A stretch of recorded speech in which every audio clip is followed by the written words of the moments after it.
Sclera की पहले anatomy, then उसके बाद हम देखेंगे सीरा जाल और सीरा पीडिका। तो सबसे पहले स्केलरा जो होता है, ये होता क्या है, ये एक डेंस फाइब्रस टिश्यू होता है, डेंस फाइब्रस स्ट्रक्चर, जो क्या करता है, स्केलरा के ग्लोब शेप को मेंटेन करता है।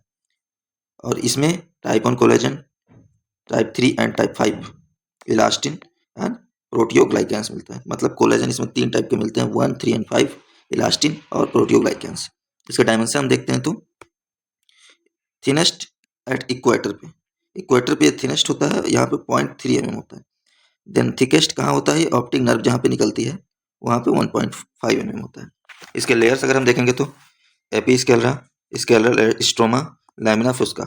एपिस्केलरा क्या होता है, लूज कनेक्टिव टिश्यू होता है, ये वेस्कुलर होता है मेनली। स्केलर स्ट्रोमा क्या होता है, डेंस इंटरवोवन कोलेजन बंडल होते हैं ये। लैमिना फुस्का क्या होता है, पिगमेंटेड लेयर होता है, और ये एडजेसेंट टू यूविया जस्ट ऊपर होता है ये। सप्लाई क्या क्या होती है इसकी, arterial supply, anterior ciliary artery, short posterior ciliary artery, episcleral vascular plexus. ये मेनली एक गोला होता है जो कि सप्लाई किया जाता है आर्टरी से चारों तरफ से, और स्केलरा जो होता है इसका वो एवेस्कुलर होता है, और ये जो चारों तरफ से आर्टरी या वेसल्स के लूप में बंधा होता है, ऐसा इस लाइन का मतलब। नर्व सप्लाई क्या है, एंटीरियर और पोस्टीरियर, एंटीरियर में लॉन्ग सिलियरी नर्व, पोस्टीरियर में शॉर्ट सिलियरी नर्व। फंक्शन क्या होते हैं, मैकेनिकल कुछ फंक्शन होते हैं, जैसे स्ट्रक्चरल सपोर्ट देता है, इंट्राओकुलर प्रेशर को मेंटेन रखता है। नॉर्मल इंट्राओकुलर प्रेशर क्या होता है, 10 to 21 mmHg।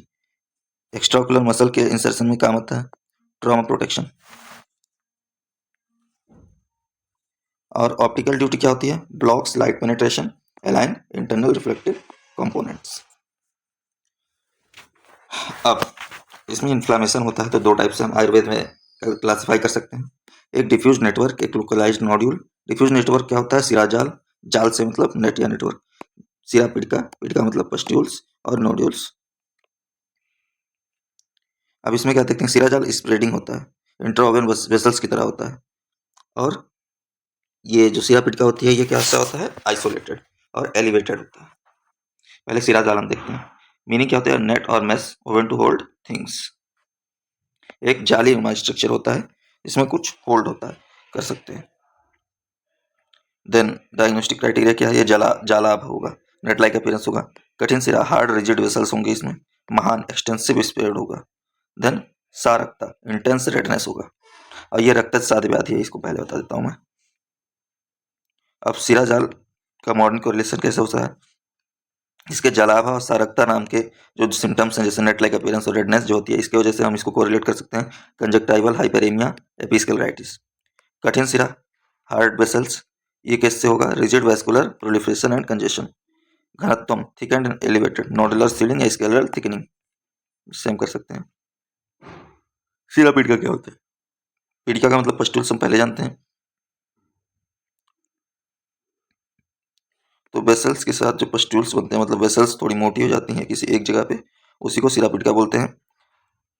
सरसपोमहा resembling mustard seed, एक छोटे से मस्टर्ड सीड की तरह दिखते हैं, जैसे यहाँ पे देख सकते हैं।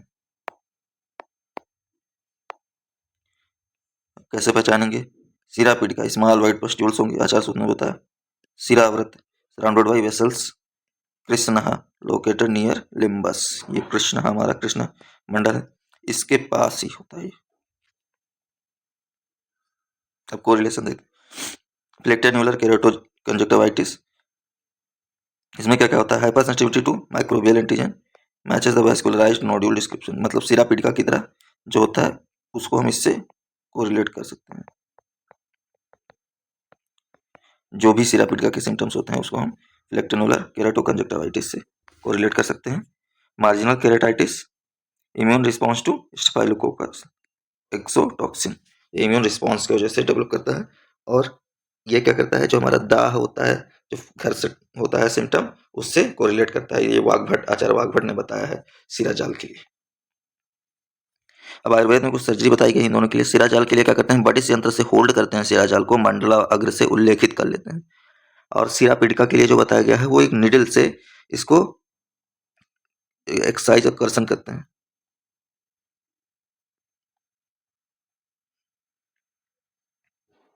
अब इसका कुछ ड्रग्स बताए गए हैं, शंखादि चूर्ण मतलब शंख, वैदूर्य, आयरन डस्ट जो होता है, देन समुद्र फेन, कुरविंद, परवाल, इन सब के चूर्ण बना के सुरतांजन में मिक्स करके इसको रैम साउंड में रखते हैं और इसको फिर यूज करते हैं 7 दिन बाद।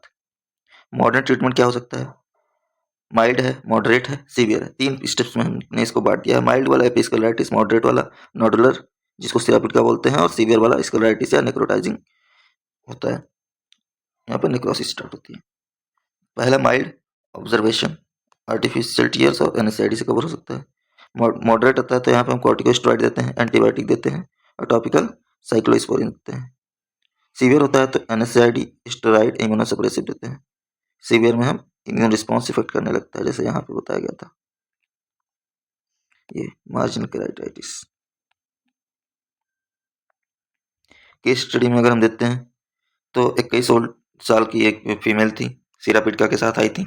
उनको लोकली सेक और पिंडी दिया गया, ओरल त्रिफ्लागुगुल दिया गया और ट्रीटमेंट 7 दिन चला। उसके बाद कंप्लीट रेजोल्यूशन हो गया। सिराजाल के साथ एक 16 साल की फीमेल थी। उनको निम्बादी गुग्गुल, पंचतिक्त घृत, गंधक रसायन, अप्ता के राइट ड्रॉप दिया गया। उनके सिम्टम्स भी 5 दिन में धीरे धीरे रिजॉल्व होने लगे। Thank you. ये समरी आप लोग पढ़ लीजिएगा जस्ट 1 पेज में।